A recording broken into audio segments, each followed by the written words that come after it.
大家好，欢迎收看扣码电竞。LPL 今年的转会期，一个比较令大家感兴趣的事件就是 Scout 与 EDG 之间是否存在一些其他合同上的制约。Scout 从转会期一开始就在拉扯，直到最后才加盟 LNG。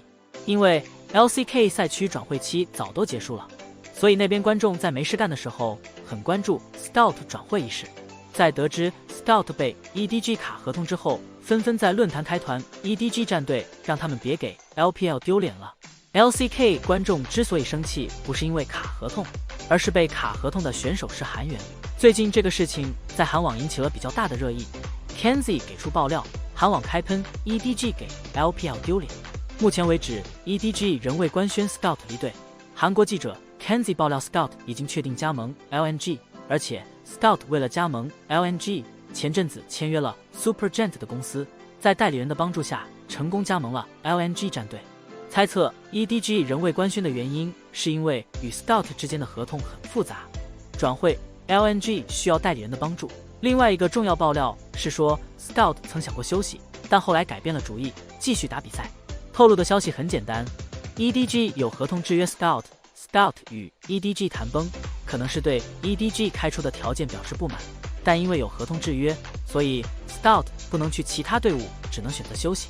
转机是 Scout 签约了韩国的经纪公司，在这个公司的帮助下绕开 EDG 签约 LNG。与之前 LPL 这边的爆料对应 ，EDG 去联盟申诉，但没有结果。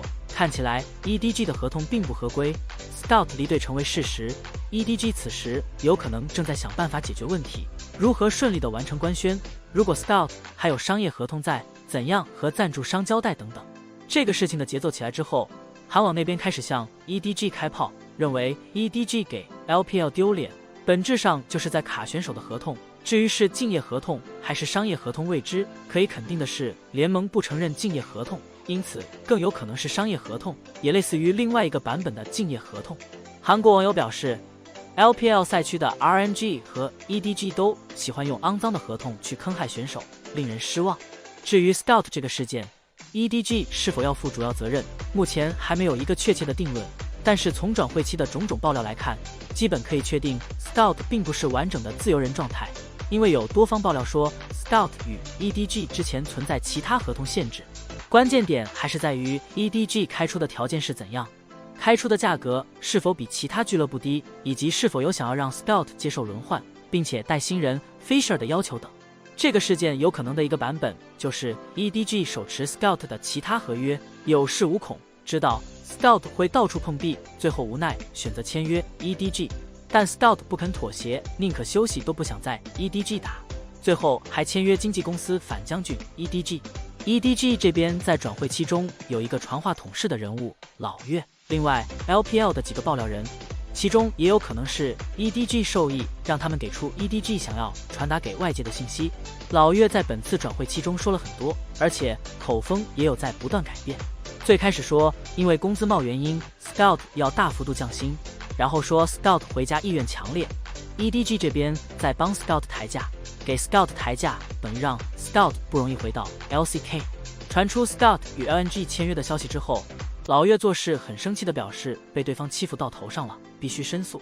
之后又改口说两败俱伤没意思，好聚好散了，申诉的原因是因为价格。总的来说，老岳传达的就一个意思，EDG 始终在帮助 Scout， 但现在大多数观众都是不信的。至于事情真相到底是否如大家所想的那样，可能真的需要当事人才能说清楚了。个人目前更倾向于支持 Scout， 既然 EDG 申诉是失败的，那么就意味着联盟是站在 Scout 这边的，还有代理人的参与，看起来 EDG 更像那个恶人。好了，以上就是本期的全部内容。你觉得这件事谁对谁错呢？欢迎在下面的评论区交流讨论，我会去挨个查看。感谢老爷收看，欢迎点击订阅，我们下期再见。